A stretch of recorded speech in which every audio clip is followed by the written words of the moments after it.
আর যদি আপনাদের অবদান না থাকতো এত সুন্দর সংগঠনটি হতো না, এত সুন্দর মাহফিলটি হতো না। হতো আপনারা দিন বদিন কষ্ট করছেন এই মাহফিলের জন্য, দাওয়াত দিচ্ছেন মানুষদেরকে, যার ফলে এত সুন্দর সংগঠনটি সংগঠিত হতে পেরেছে, ঠিক কিনা?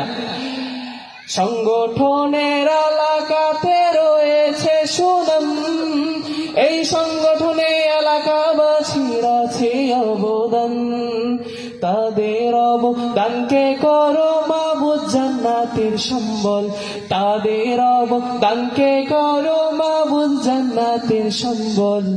আল্লাহ তুমি কবুল করো আজকের আয়োজন, আল্লাহ তুমি কবুল করো আজকের সম্মেলন।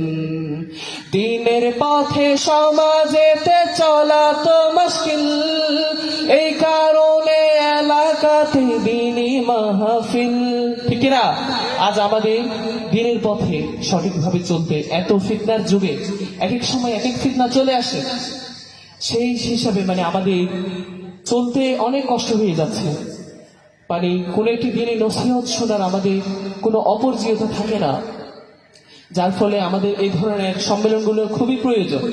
তাই আমি বলতেছি, দিনের পথে সমাজেতে চলা তো মুশকিল,